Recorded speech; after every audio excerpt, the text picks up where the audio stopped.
Ok. Entonces hoy vamos a hablar sobre el Evangelio de Marcos. Pienso hacer esto, hablar un poquito, una introducción al Evangelio de Marcos, sus temas importantes, este, los datos generales y luego voy a... ¿Todas ven la pantalla? Espero que sí, porque le hice grande. Sí, Ok. Sí, sí se ve. Y luego entonces, la próxima vez tengo ganas de hablar sobre lo que significa el Hijo del Hombre, que es un tema muy importante en los evangelios, y que viene de Daniel. Y luego también hablar un poquito sobre los diferentes grupos de la época, religiosos, fariseos, escribas, la diferencia entre cada uno, porque en el Evangelio de Marcos se enfrenta Jesús a estos grupos siempre en una lucha. Entonces me gustaría tocar eso, ¿verdad? Y entonces podríamos tener una última clase sobre Marcos, porque el tema para mí, uno de los temas centrales que vamos a ver ahora es el discipulado. Y entonces si ustedes me dan permiso, ese es mi plan, ¿verdad? Vamos a ver. Entonces hoy llegamos al Evangelio de Marcos, hablamos de algunos datos generales. Marcos no fue discípulo directo de Jesús como sí lo fue Mateo, ¿verdad? Marcos no se dice en la carta, en el libro, que quién lo escribió, ¿verdad? No se dice quién fue el autor. La tradición dice que Marcos compiló, que él no es autor, él compiló los discursos de Pedro. Este Marcos es Juan Marcos. Ahorita vamos a ver quién era este. Más adelante tengo otra diapositiva donde explica. La Biblia nos habla de Juan Marcos. Es este mismo personaje. Cuando hablo de la tradición, recuerden que después de que cuando ya los apóstoles están ancianos y en los primeros años de la iglesia se levantaron, después de ellos, historiadores, gente que se llamaba los padres de la iglesia. Ellos recopilaron todas las cosas fresquitas, digamos, para que nadie se olvidara de lo que era la verdad. Eh, hay un teléfono. Si apagan el micrófono, me ayuda un poquito. Bueno, entonces, este, Marcos lo que hace es compilar los discursos de Pedro. Eso es lo que dice la historia de la iglesia. Los historiadores de la iglesia cuentan eso, que los discípulos, que muchos creyentes le pidieron a Marcos, como él andaba con Pedro, que pusiera por escrito las palabras de Pedro. ¿De acuerdo? Entonces, vamos a ver un poquito después de Marcos. La fecha es entre el 55 y el 65 después de Cristo.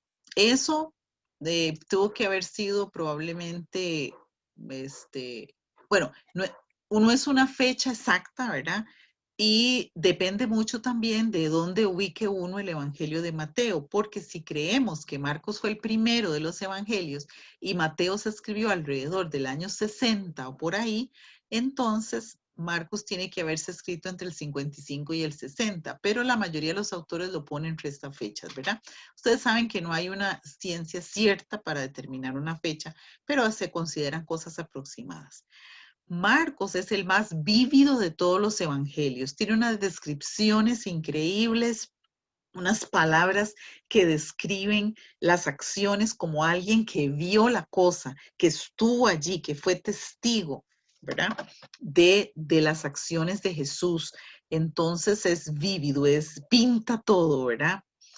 El propósito de este evangelio es evangelístico, o sea, presentar la persona y la obra de Jesús.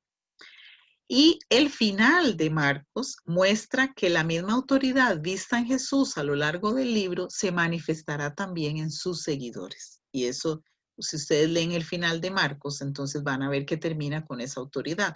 Algunos discuten ese final, si realmente Pedro lo dictó o qué, Y la mayoría piensa que tal vez Marcos, cuando terminó de escribir las palabras de Pedro, después ya que termina con la resurrección de Jesús, entonces añade esta parte, ¿verdad? Que tal vez era ya parte de la tradición de la iglesia, ¿verdad? Pero entonces el final lleva toda esa autoridad, la traslada a los seguidores también de Jesús. ¿Ok? Entonces hablemos del autor un poquito. Como dije, no se menciona en el libro. La tradición dice que fue Juan Marcos.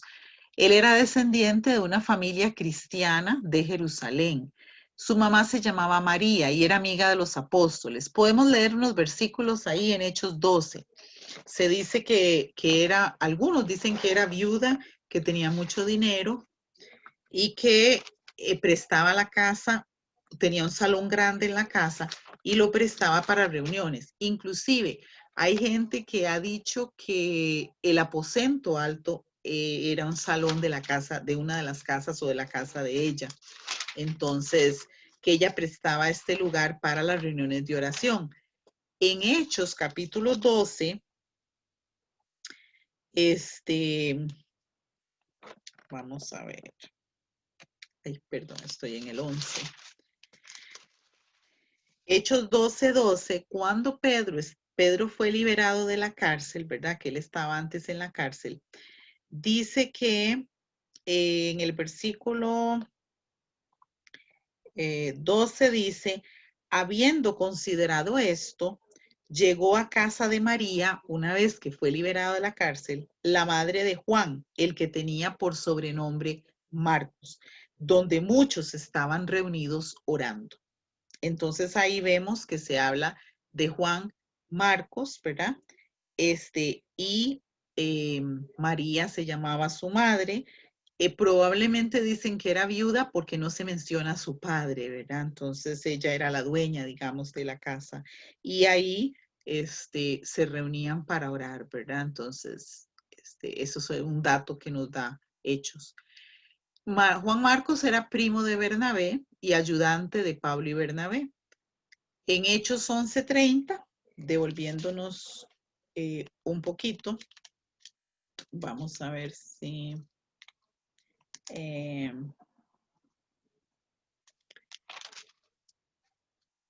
creo que pues tengo que empezar antes. A ver. Bueno, habla sobre el viaje misionero de Pablo en Hechos 11:30, ¿verdad?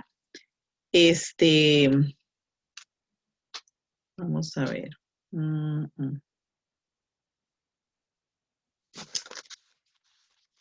Creo que mejor voy a leer Hechos capítulo 13.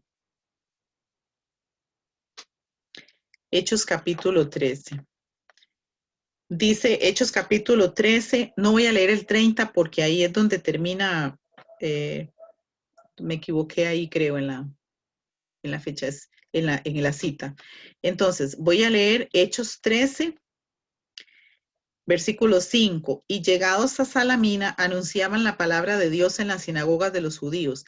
Tenían también a Juan de ayudante. A ese se refiere a Juan Marcos. ¿De acuerdo? Y recordemos que más adelante, eso se refiere a Bernabé y a Saulo cuando empiezan su viaje misionero, ¿verdad? Y recordemos que ellos terminan el primer viaje misionero, llegan al concilio de Jerusalén, ¿verdad? Y cuando van a empezar el segundo viaje misionero, ¿verdad? En el versículo, en Hechos 15, 36, Hechos 15, 36 dice, después de algunos días, Pablo dijo a Bernabé, volvamos a visitar a los hermanos en todas las ciudades en que hemos anunciado la palabra para ver cómo están. Y Bernabé quería que llevasen consigo a Juan, el que tenía por sobrenombre Marcos, pero a Pablo no le parecía bien llevar al que se había apartado de ellos desde Panfilia y no había ido con ellos a la obra. Y hubo tal desacuerdo entre ellos que se separaron el uno del otro. Bernabé, tomando a Marcos, navegó a Chipre y Pablo, escogiendo a Silas, salió encomendado por los hermanos a la gracia del Señor. Entonces, no sabemos exactamente cuál fue la situación, pero sí provocó un desacuerdo tan grande que Pablo y Bernabé se separaron y siguieron su viaje por aparte, ¿verdad? Cada uno con uno de sus ayudantes. Pablo no toleró que volverlo a incluir en el equipo porque ya los había abandonado en el primer viaje misionero, ¿verdad? Ese, digamos, es un detalle fuerte de la vida de Juan Marcos, ¿verdad? Pero cuando reaparece en el Nuevo Testamento, vamos a ver en 2 de Timoteo 4:11. 2 de Timoteo 4:11. Vuelve a aparecer ahí. Que ya han pasado por lo menos 10 años, más o menos, entre ese momento del primer viaje y esta carta. 4:11. ¿Quiere que se lo lea, no? Por favor, léelo. Dice, solo Lucas está conmigo. Toma a Marcos y tráele contigo porque me es útil para el ministerio. Entonces es interesante, ¿verdad? Cómo cambió Pablo de Hechos, ¿verdad? 15 a este punto, ¿verdad? Cuando dice que Marcos le es útil para el ministerio. Entonces, Marcos cambió, ¿verdad? No sabemos por qué había abandonado a Pablo primero. Algunos piensan que tal vez era más emocional, tal vez era un chiquito chineado de la mamá, ¿verdad? O algo así, no aguantó estarse lejos, pero maduró en el ministerio y Pablo en esta situación le dice que él es útil, ¿verdad? Entonces parece que él andaba siempre con los apóstoles, ya era parte del equipo de trabajo de los apóstoles, ¿verdad? Y uno de esos era Pedro. Eusebio, que es uno de los historiadores, padres de la iglesia, dice que en uno de sus escritos dice que Juan Marcos fue el fundador de las iglesias de Alejandría, donde estaba una de las bibliotecas más famosas del mundo, ¿verdad? Y todos los registros de la historia, todos los libros de la historia lo llaman el intérprete de Pedro. Orígenes, también padre de la iglesia, o historiador, dice que Marcos escribió el evangelio a medida que Pedro se lo explicaba. Entonces vemos que Marcos lo que hace es simplemente escribir lo que Pedro vio y oyó de Jesús, ¿verdad? Y es interesante porque entonces no tenemos grandes discursos en este evangelio. Tenemos más las acciones de Jesús. ¿Okay? Datos curiosos de este evangelio. 42 veces aparece la palabra de inmediato, enseguida o al instante. Más que la suma total de las palabras de las veces que aparece en todo el Nuevo Testamento. Es una palabra en griego que se traduce de estas tres maneras, de inmediato, enseguida o al instante. 42 veces, o sea, imagínense que en 16 capítulos estamos hablando de que más de 2 menciones por capítulo con esto. ¿Esto qué nos dice? ¿Qué nos dice el uso de esta frase? Cuando ustedes le dicen de inmediato, enseguida, al instante, ¿en qué piensan? Acción ¿Y qué tipo de acción? rápida. Exacto, acción rápida, algo que hay que hacer ya, ya, ya, ¿verdad? Esa es la marcha, ese es el paso del Evangelio de Marcos. Las cosas hay que hacerlas ya. El reino de Dios requiere que las acciones se hagan ya. No hay tiempo para esperar. ¿De acuerdo? Entonces, eso es lo que vemos. Es más, usted lee una sección entera de Marcos, la primera sección de los milagros, y queda agotado después de que lee. Porque Jesús no se queda quieto ni un segundo en Marcos, ¿verdad? Anda para acá y para allá por todas partes, sanando a todo el mundo, hablando con toda la gente, ¿verdad? Entonces, como dice ahí en la segunda línea que tengo, es el evangelio de la acción, no es el evangelio de los discursos, ¿verdad? No se ven grandes discursos, no se ven palabras de Jesús muy elaboradas, contiene los discursos básicos que eran como el mensaje central del mensaje de Jesús, ¿verdad? O de la predicación de Jesús, pero se enfoca en las acciones de Jesús, a dónde iba, qué hacía, ¿verdad? Y se enfoca en Jesús como hijo de Dios y como siervo de Dios. Esas son las dos características, probar que Jesús era el hijo de Dios y que él era el siervo de Dios. Y esta parte, el siervo de Dios, es central en el Evangelio y lo vamos a ver si llegamos al tema de hablar del discipulado y el servicio, ¿verdad? Probablemente se escribió para los romanos porque contiene palabras en latín que ningún otro evangelio tiene, ¿verdad? Entonces probablemente se escribió para los romanos. Y además no menciona leyes ni costumbres judías. Y si menciona algunas, las explica, como si la gente que lo fuera a leer no entendiera y él tuviera que explicarle, ¿verdad? A diferencia, recordemos, del Evangelio de Mateo, que es un evangelio escrito para los judíos. Entonces, él menciona muchas citas del Antiguo Testamento y muchas costumbres judías y leyes y todo.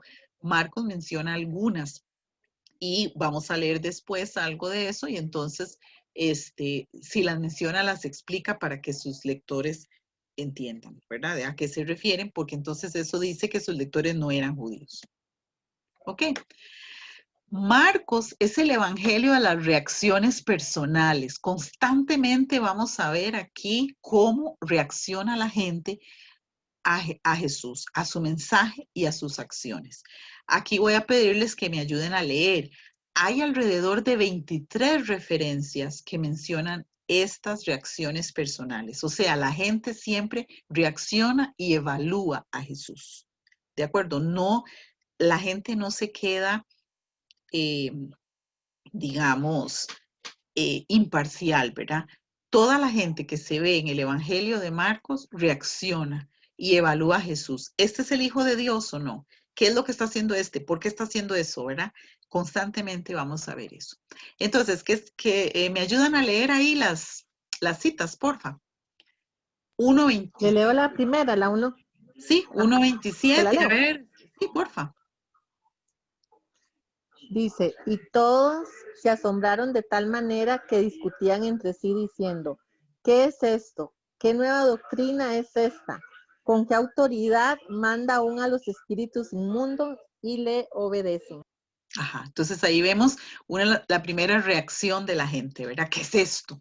¿Con qué autoridad? ¿Qué está haciendo esto, verdad? Y estaban asombrados, pero no asombrados en un sentido positivo, sino asombrados de cuestionando de dónde salió, ¿verdad?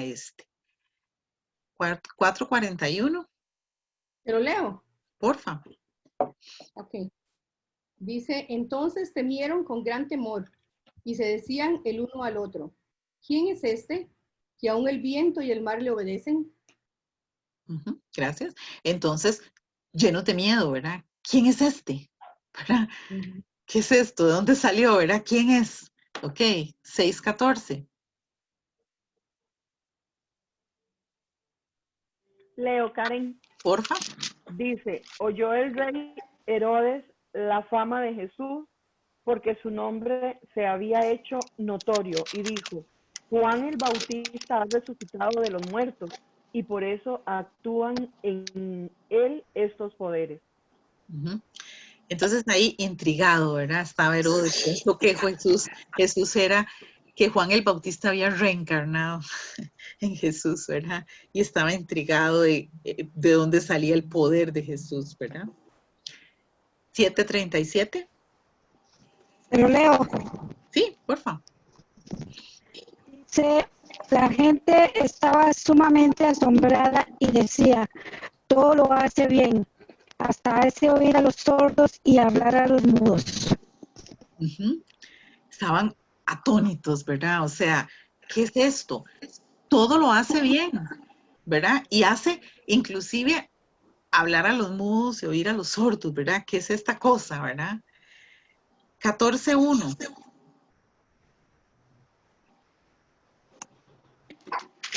Yo lo leo. Sí. Las demás pueden ir ahí preparando. Dice, faltaban 2 días para la fiesta de la Pascua, cuando se come el pan sin levadura. Los jefes de los sacerdotes y los maestros de la ley buscaban la manera de arrestar a Jesús por medio de algún engaño y matarlo. Exacto. Entonces, hostilidad, ¿verdad? Ya planearon, decidieron matarlo. Y estas reacciones no son solamente de los de afuera, también de sus discípulos, ¿verdad? Cuando estaban atemorizados eran sus discípulos que estaban en la barca, ¿verdad? Y Jesús calmó la tormenta y ellos también se preguntan, o sea, tanto los seguidores de Jesús como los que no lo seguían, como los poderes políticos como Herodes y los poderes religiosos de la época, todos reaccionan fuertemente a la presencia y a la autoridad de Jesús. 2:7.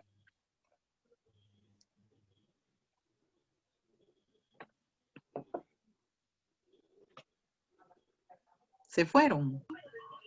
Porque habla este así, blasfemias dice, ¿quién puede perdonar pecados si no solo Dios? Uh-huh. Entonces lo critican y lo acusan de blasfemo, ¿verdad? Y hay observaciones también sobre su aspecto personal. Vamos a ver. 3:5, 5:41, 7:33, 8:23. Esto es importante. Ahorita voy a explicar por qué. 3:5. 3:5 dice así. Entonces, mirándolos alrededor con enojo, entristecido por la dureza de sus corazones, dijo al hombre, extiende tu mano. Y él la extendió, y la mano le fue restaurada sana. Uh-huh. Entonces él estaba entristecido por la dureza del corazón de ellos, ¿verdad? Y estaban actuando, ¿verdad? Con dureza. 5:41. ¿Te lo leo? Sí.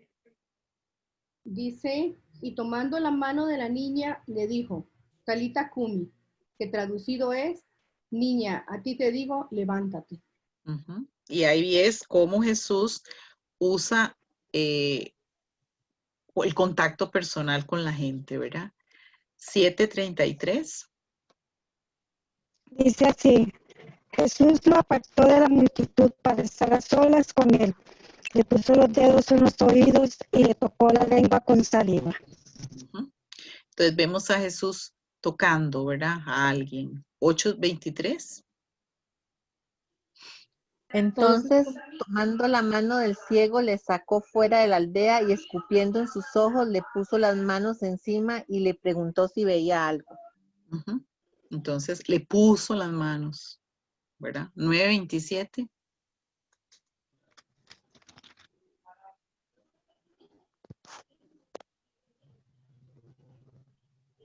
Pero Jesús tomándole de la mano le enderezó y se levantó.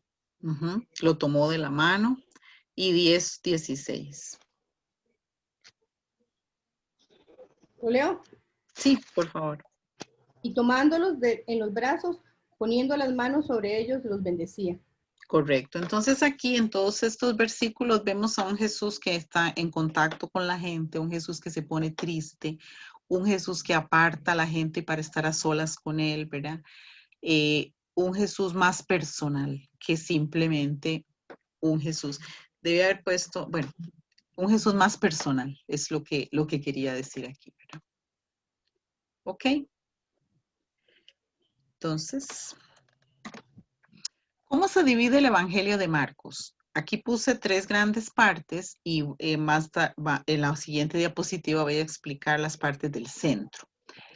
En la primera parte tenemos una introducción. El versículo 1 de Marcos es el título, no es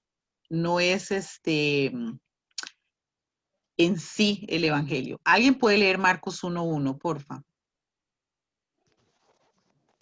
Principio de la buena noticia de Jesucristo, el Hijo de Dios. Correcto. Entonces, ese es el título.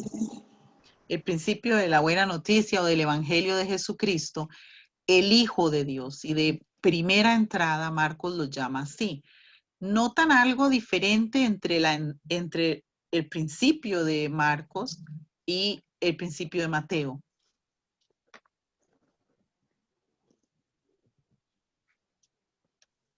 Que en Mateo habla de las genealogías Correcto, de Jesucristo. correcto. Vean que Marcos es un evangelio tan de acción que no le interesa nada de la historia de Jesús ni nada. Entra directo al grano, ¿verdad? Entonces, en la primera parte, que es la introducción, que va solo estos 12 versículos, del 1:2 al 1:13, nada más estos versículos, menciona a Juan el Bautista, la tentación de Jesús, porque esta sección lo que hace es presentar las credenciales de Jesús. ¿Quién es Jesús? ¿Verdad?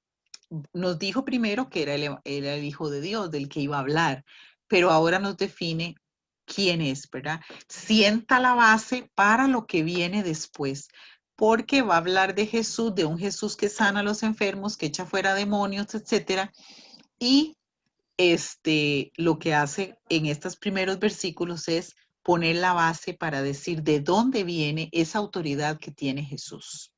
¿Ok? Luego entonces tenemos 3 partes grandes. Secciones sobre milagros, el retiro de Jesús a Cesarea. Antes de eso, Jesús estaba en Galilea. Ahora el retiro de Jesús a Cesarea, que es una de las partes más importantes, centrales, crucial en el Evangelio, y el viaje hacia la cruz.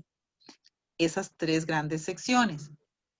Y luego tenemos al final, entonces, del 14:1 al 15:47, más los versículos extra, ¿verdad? Que vamos a ver ahora en 16. Esa sección es la pasión, muerte y resurrección. Esta sección normalmente es igual en todos los evangelios, ¿verdad? Hay algunos detallitos, pero todos los evangelios terminan con esta sección en el orden cronológico, ¿verdad?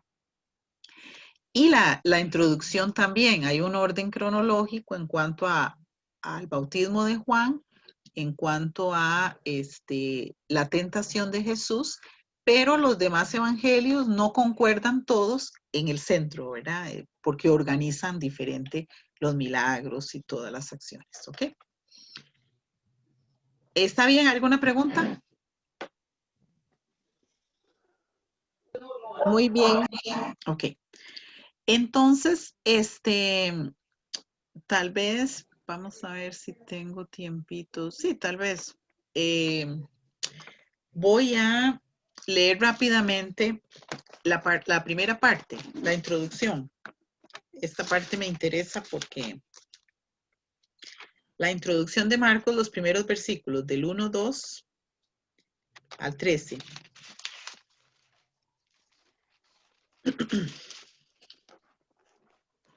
Entonces, vean.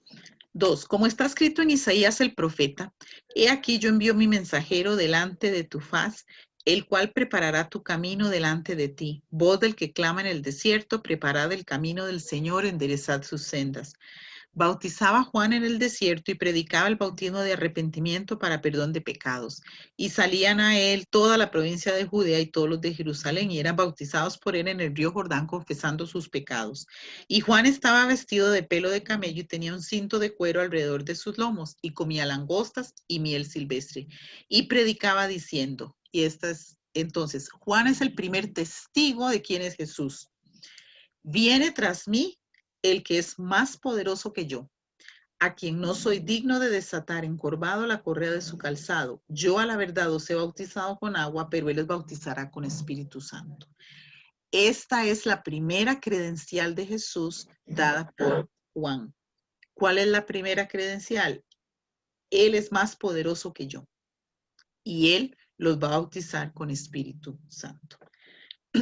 Luego viene entonces el versículo 9. Aconteció en aquellos días que Jesús vino de Galilea y fue bautizado por Juan en el Jordán. Y luego cuando subía del agua vio abrirse los cielos y al Espíritu como paloma que descendía sobre él. Y vino una voz de los cielos que decía, tú eres mi Hijo amado, en ti tengo complacencia. ¿Quién es el testigo aquí? El Espíritu. Sí, o el Padre, ¿verdad? Que dice, tú eres mi Hijo amado, en ti tengo complacencia. Esa es la segunda credencial de Jesús, ¿verdad? Que el Padre declara que Él es el Hijo, ¿verdad? Y que se complace en el Hijo, ¿verdad? Esa es la segunda cosa. Y luego dice, el Espíritu le impulsó al desierto y estuvo en el desierto 40 días y era tentado por Satanás y estaba con las fieras y los ángeles le servían. Entonces aquí vemos ¿verdad? Que Jesús sale victorioso de la tentación. Marcos no nos da todos los detalles, como otros evangelios, ¿verdad? Como Lucas, pero sí nos dice que Jesús salió, ¿verdad? Y que los ángeles le servían. Esa es su otra credencial, ¿verdad? Los ángeles le servían a Jesús. Entonces vemos que lo que hace Marcos es presentar las credenciales para que luego cuando presente a Jesús, todo el mundo sepa de dónde es que viene esa autoridad. Ok, entonces las secciones que les dije antes, me parece que en la anterior me había faltado una, ¿verdad? Porque aquí tengo 4 y allá tenía 3. Ok, entonces, estas son las secciones que están después de la entre la introducción y la pasión de Cristo, ¿verdad? La primera sección es del 1.14. Yo les voy a mandar la diapositiva, ¿verdad? Entonces no tienen que copiar todo. Del 1.14 al 5.43. Demostraciones de autoridad. Esto es para declarar que Jesús es el Hijo de Dios, ¿verdad? Entonces, ya en la introducción nos aclaró, ¿verdad? De dónde viene la autoridad. Porque entonces va a aparecer Jesús llamando a los apóstoles, sanando enfermos, liberando demonios, haciendo un montón de cosas. Y entonces, ¿qué? ¿De dónde salió, verdad? ¿De dónde salió esta autoridad? Por eso la introducción es importante. Vean que en esta sección, esto sí, no lo tengo en la diapositiva, pero voy a leerlo aquí que lo escribí. ¿Autoridad sobre qué? ¿Autoridad sobre qué? Vemos, ¿verdad? En Jesús. Entonces, dice que Jesús muestra aquí autoridad sobre los demonios, ¿verdad? Vamos a ver, lo tengo aquí.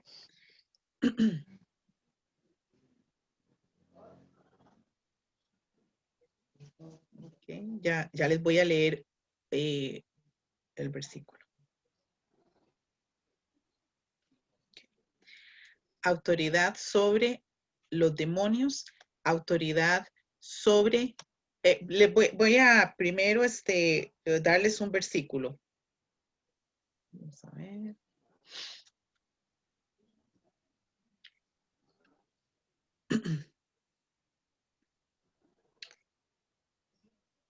Tal vez leamos o veamos unos versículos de 2, del 1 al 12.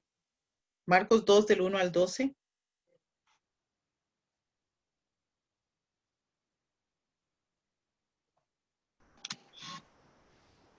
¿Lo leo?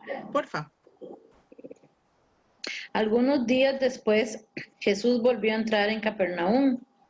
En cuanto se supo que estaba en casa, se juntó toda gente que ni siquiera cabían frente a la puerta, y él les anunciaba el mensaje. Entonces, entre 4 le llevaron un paralítico, pero como había mucha gente y no podían llegar hasta Jesús, quitaron parte del techo encima de donde él estaba, y por la abertura bajaron en una camilla al enfermo. Cuando Jesús vio la fe que tenían, le dijo al enfermo: Hijo mío, tus pecados quedan perdonados. Algunos maestros de la ley que estaban allí sentados pensaron: ¿cómo se atreve a hablar así? Sus palabras son una ofensa contra Dios. Solo Dios puede perdonar pecados. Pero Jesús enseguida se dio cuenta de lo que estaban pensando y les preguntó: ¿por qué piensan ustedes así? ¿Que es más fácil decirle al paralítico: tus pecados quedan perdonados? ¿O decirle: levántate, toma tu camilla y anda? Pues voy a demostrarles que el Hijo del Hombre tiene autoridad en la tierra para perdonar pecados. Entonces le dijo al paralítico: a ti te digo, levántate, toma tu camilla y vete a tu casa. El enfermo se levantó en el acto y tomando su camilla salió de allí, a la vista de todos. Por esto todos se admiraron y alabaron a Dios diciendo: nunca hemos visto una cosa así. Entonces aquí la primera que vemos es autoridad ¿para qué? Perdonar pecados. Correcto. Perdonar pecados. La primera demostración de autoridad de Jesús es autoridad para perdonar pecados, ¿verdad? lo que nos dice.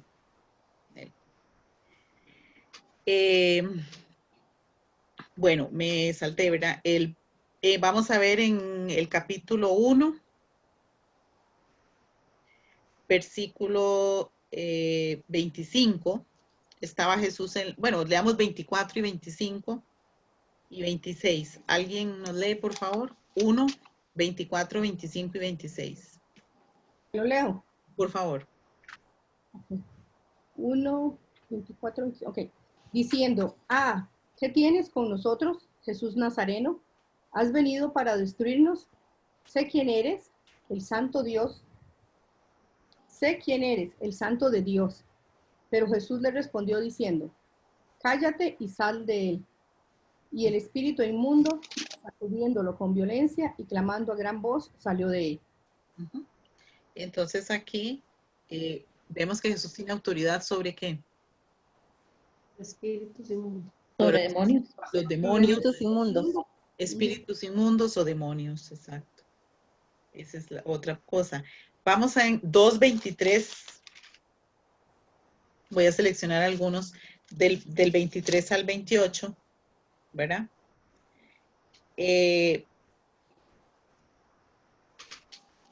Hay varias cosas aquí, pero voy a leer, leamos solo 27 y 28. Pueden leer toda la sección, pero ahorita solo 27 y 28. ¿Alguien?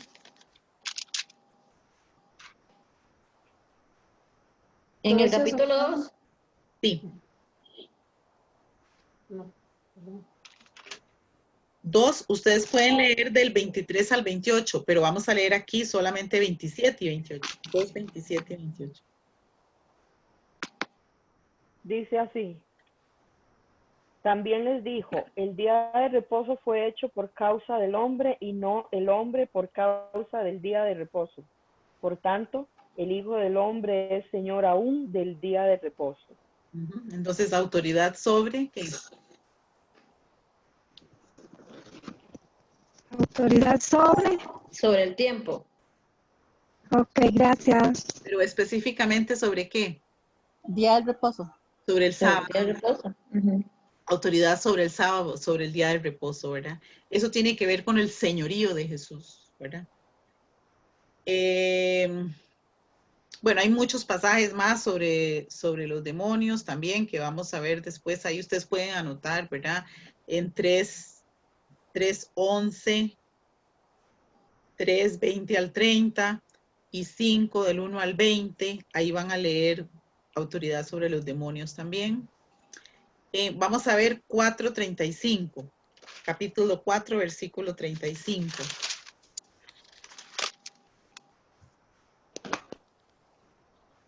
Desde el 35 hasta el 41, pero alguien me lee el 39 solamente ahorita. 4:39. Lo leo. Sí. Dice, él se levantó, reprendió al viento y ordenó al mar, silencio, cálmate. El viento se calmó y todo quedó completamente tranquilo. Gloria a Dios, ¿verdad? Autoridad Amén. sobre qué? Aquí. La naturaleza. Sobre la naturaleza. La naturaleza y los elementos de la naturaleza. Exactamente. Y vamos a ver el 5, 21, 24.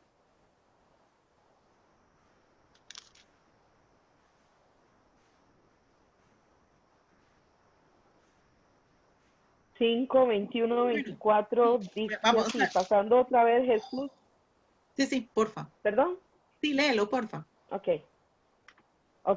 Pasando otra vez Jesús en una barca a la otra orilla, se reunió alrededor de él una gran multitud, y él estaba junto al mar. Y vino uno de los principales de la sinagoga, llamado Jairo, y luego que le vio, se postró a sus pies. Y le rogaba mucho, diciendo, mi hija está agonizando. Ven y pon las manos sobre ella, para que sea salva y vivirá. Fue, pues, con él, y le seguía una gran multitud, y le apretaban. Correcto. Y entonces después la historia continúa en el versículo 35. ¿verdad? Y cuando Jesús entonces dice, mientras él aún hablaba, vinieron a casa del principal de la sinagoga diciendo, tu hija ha muerto. Esa es la continuación de lo que acaba de leer Ausi. ¿Para qué molestas al maestro? Pero Jesús, luego que oyó lo que decía, dijo al principal de la sinagoga, no temas, cree solamente. Y no permitió que le siguiera nadie, sino Pedro, Jacobo y Juan, Juan, hermano de Jacobo. Y vino a casa del principal de la sinagoga y vio el alboroto y a los que lloraban y lamentaban mucho. Y entrando les dijo, ¿por qué alborotáis y lloráis? La niña no está muerta, sino duerme. Y se burlaban de él, mas él, echando fuera a todos, tanto al padre y a la madre de la niña y a los que estaban con él, y entró donde estaba la niña. Y tomando la mano de la niña le dijo, Talita Kumi, que traducido es, niña, a ti te digo, levántate. Y luego la niña se levantó y andaba, pues tenía 12 años, y se espantaron grandemente. Pero él les mandó mucho que nadie lo supiese y dijo que no le diese, que se le diese de comer. Y aquí es autoridad sobre qué? La muerte, Sobre la muerte, sobre la muerte. Exacto. sobre la vida y la muerte. Entonces Marcos intenta, ¿verdad? En esta sección, dejar claro que Jesús tiene autoridad sobre absolutamente todo. Todo. En el 2 tenemos el tema de la sección 2, es la lucha en su ministerio. Aquí lo que Jesús va a enfrentar es la incredulidad de la gente, va a enfrentar las presiones políticas, Herodes y los grupos, partidos políticos de la época, y el tradicionalismo, ¿verdad? Representado con los fariseos que constantemente van a tratar de atacarlo, ¿verdad? Lo ataca su familia, lo ataca todo el mundo de todas las partes de la sociedad, ¿verdad? Y enfrenta esa lucha fuerte para ejercer su ministerio. En la sección 3 tenemos el tema del discipulado, las lecciones sobre el discipulado. El tema central aquí va a ser el servicio, ¿verdad? Y aquí está va a estar nuestro famoso versículo que vamos a ver. Quiero desarrollar este tema solo, ¿verdad? Porque me parece que es muy importante. Y esto se desarrolla en Cesarea de Filipo, lo anterior estaba en Galilea, ¿verdad? Y aquí Jesús habla mucho sobre lo que es, a qué ha venido él, su misión, ¿verdad? El Hijo del Hombre no vino para ser servido, sino para servir y para dar su vida en rescate por muchos. Intenta explicar en qué consiste su misión y en qué consiste el discipulado, porque nadie es mayor que su Señor, porque si alguien quiere servir, ser grande en el reino, primero tiene que, etcétera. Y la última sección es el viaje hacia la cruz, y hay algunos pensamientos sobre el futuro, ¿verdad? Otra vez la escatología, ¿verdad? Como dijimos, lo que tiene que ver con el fin, las últimas cosas. Hay algunas parábolas aquí también, y Jesús explica, ¿verdad? La centralidad de la cruz, que él tiene que morir, que la cruz es inevitable, ¿verdad? En su misión. Y con esto entonces, ya después de aquí viene la sección de la muerte y resurrección de Jesucristo. ¿Okay? ¿Alguna pregunta? Con esto yo termino hoy para que no cansarlas con el cuento, como dicen. Nos vemos el otro lunes. Bueno, normalmente nos hemos estado reuniendo cada 15, ¿verdad? Ah, es cada 15, sí, cierto. Entonces no sería el otro lunes, sino dentro de 15 días, ¿verdad?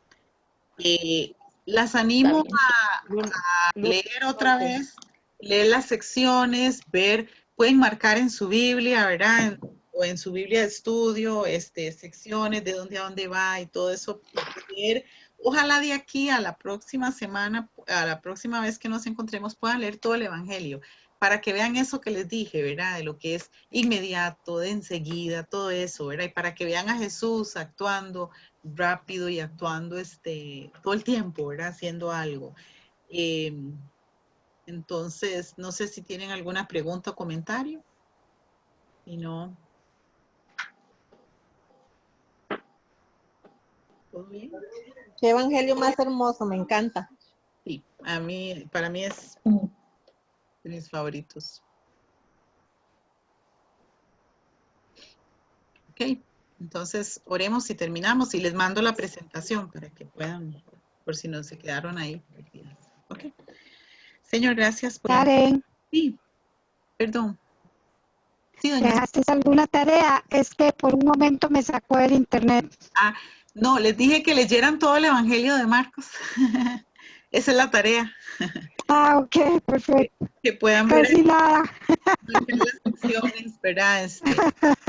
De dónde a dónde va cada sección. Está bien, muchas gracias. Ok, sí, tenemos Está 2 bien, gracias. semanas, no es tan grande. Ajá. Ok, ¿Sí? entonces voy a orar. Señor, en esta noche te doy gracias por este tiempo juntas, por tu palabra, por esta riqueza, Señor, en el Evangelio de Marcos. Te pido que al leerlo, Señor, nos hables y nos muestres quién eres tú realmente y que podamos y hablar de ti en toda tu plenitud, Señor Jesús. Gracias por este tiempo. Permite que mis hermanas puedan descansar bien esta noche.